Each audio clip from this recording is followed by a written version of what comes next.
Hey guys, want to give you an overview of how to do this worksheet. First things first, go to Google Classroom, then go to your science classroom. I'm going to use tool time 3, and you're going to go to Analysis Zebra Mussels.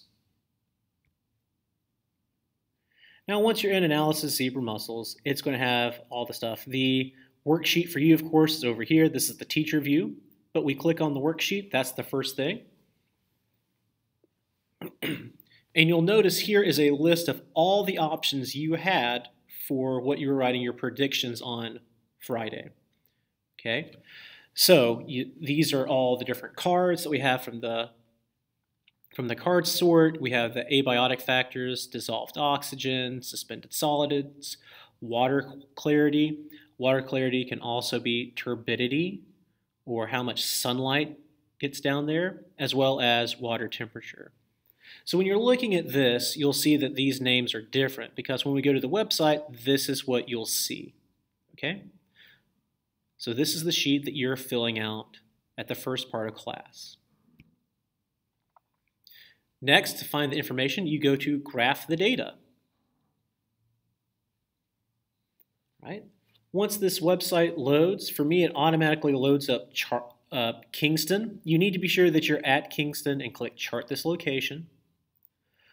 Your first parameter, you need to always find zebra mussel. Zebra mussel will always be your first parameter. For your second parameter, you can look up here.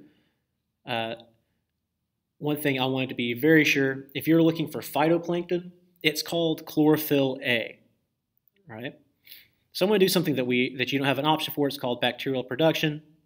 I'm just going to click on that, okay? And so then I scroll down and I see what's going on. Now, this gives us a lot of data. I only want you to look at 1988 to 1996, okay? So if you click on the graph around 1988, you can highlight to 1996. And it'll give you just that snapshot from 1988 to 1996. Then you're going to interpret the graph.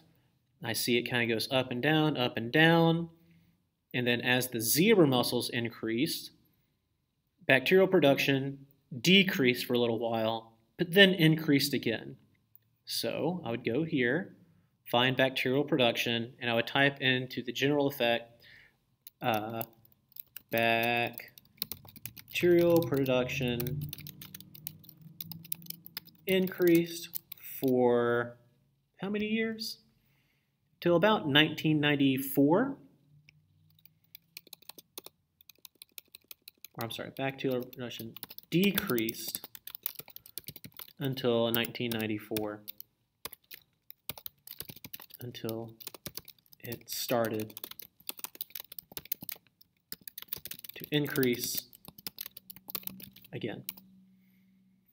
And you'll go, so once you do that, you'll go back, go up here, change it to something to your next one, and it will automatically recreate the graph, highlight the necessary sections, and you can look at it again, okay? So once you have the 4 predictions that you've covered your 4 predictions, now it's time to go to the analysis. I have 4 questions here.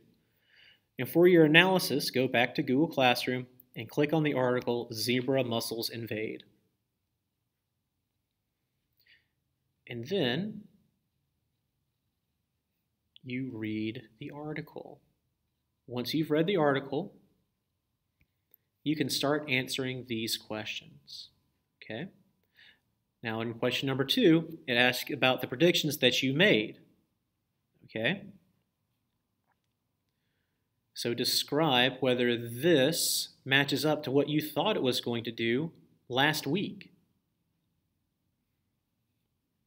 Once you've finished this, if you still have time in class, continue to play with the graph the data. See if you can fill in all of these to see if the ecosystem is a dynamic ecosystem, that it's always changing, Or did the zebra mussels mess it up for forever? All right, guys, that's all you need to do for Monday. I'll see you tomorrow. Until then, have a great rest of your day.